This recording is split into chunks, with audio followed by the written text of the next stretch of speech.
안녕하십니까. 이번 총선의 시대 정신은 경제를 망친 주범인 운동권 특권 세력을 청산하는 것이라며, 여당은 야당 운동권 텃밭에 킬러 공천을 본격화하고 있습니다. 그 내용을 중심으로 말씀드리겠습니다.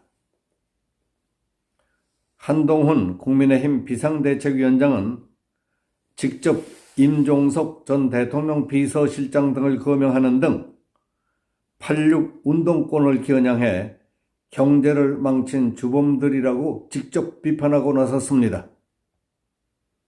한동훈 비대위원장은 29일 비상대책위원회에서 임종석과 윤희숙 중 누가 경제를 잘 살릴 것 같으냐고 말문을 열었습니다.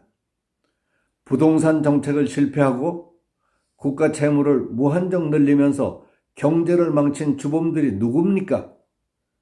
그들이 이제 와서 운동권 심판론을 피하기 위해 민생 경제론 등을 들고 나오는 데 대해 국민들께서는 아마 동감하지 않으실 것이라고 했습니다.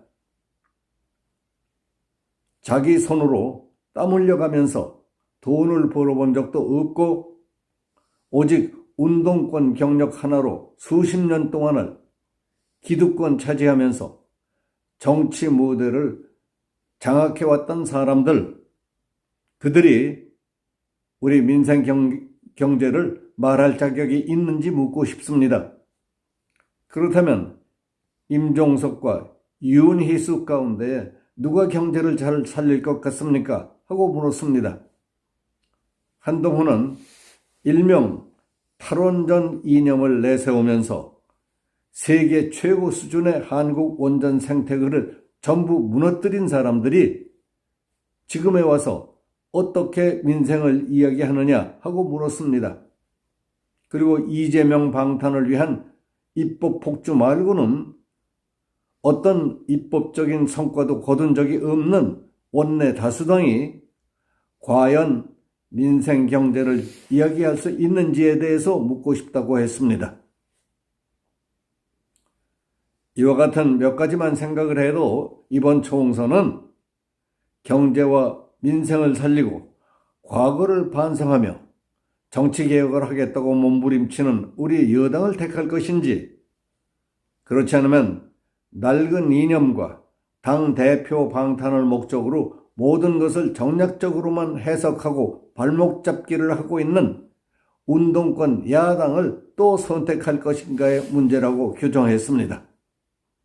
한동훈 위원장은 비상대책위원회 출범 한 달이 지나는 동안 비대위가 국민을 두려워하고 국민의 사랑받기를 원하며 국민들께 도움이 되는 정치를 하겠다는 선의를 갖고 일해왔다고 생각합니다. 그러나 아직도 부족한 점이 많았을 것입니다. 우리가 더 잘하겠습니다. 제가 더 잘하겠습니다. 하고 강조했습니다. 이런 분위기 속에서 한동훈이 내세운 운동권 청산 공천이 본격화하고 있습니다. 여권 인사들은 속속 더불어민주당 8.6 운동권 대표 주자들에게 도전장을 냈습니다. 야당인 민주당은 여당이 철진한 이념 공세나 한다며 언제나 말로만 해오던 민생 문제를 또 떠들고 있습니다.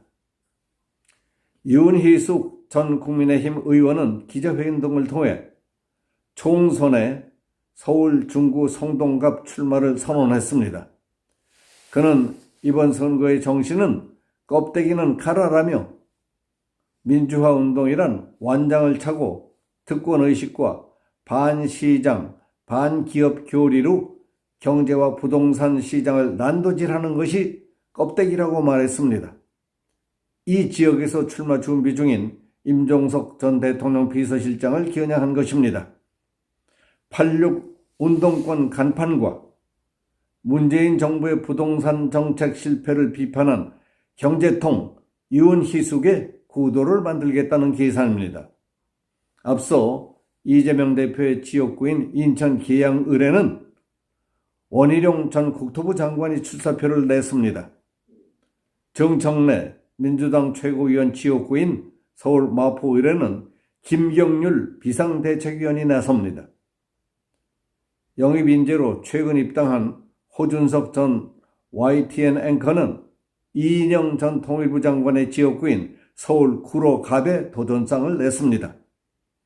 박민식 전 국가보훈부 장관은 서울대 총학생회장 출신 김민석 의원의 서울 영등포 을 출마를 선언했습니다.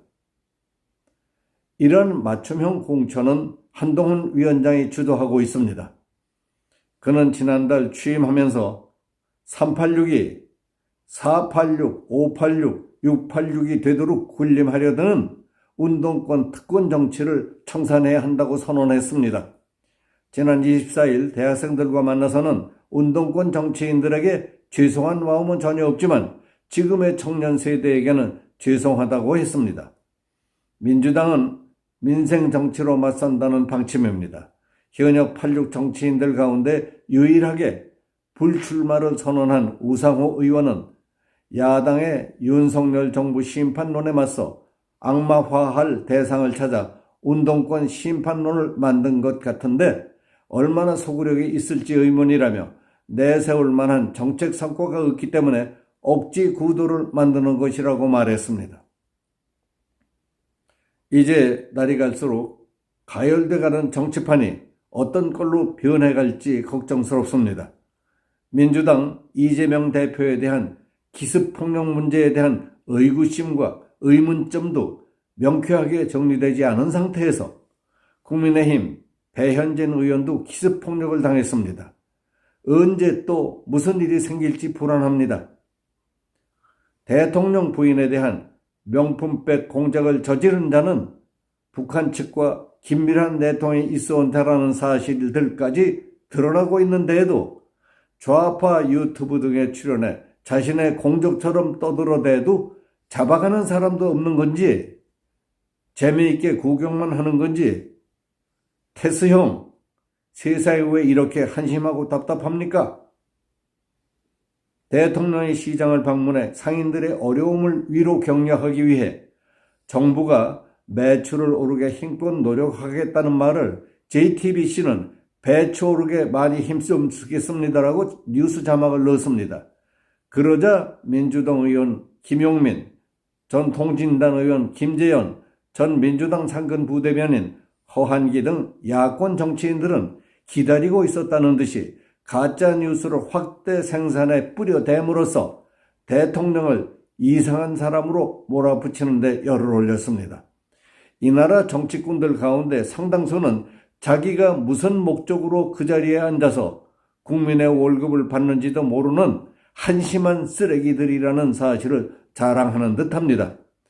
선거 때 분위기와 정치인들의 의식 그리고 대범하고 무심하기 짝이 없는 얼간이들의 속성으로 볼 때 사전투표라든가 컴퓨터 개표에 맞겠다 하는 수단 방법을 가리지 않고 선거 결과를 조작하고도 남을 것이라는 사실을 잊어서는 안 되겠습니다.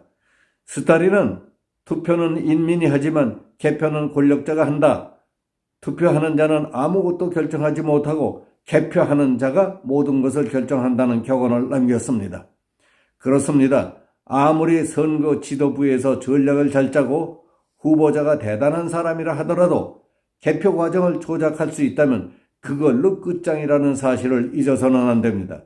지금까지 공들이고 모든 걸 다 바쳐서 하는 일이 헛일이 돼서는 안 됩니다. 다 같이 정신 바짝 차려야 되겠습니다. 여기서 마치겠습니다. 감사합니다.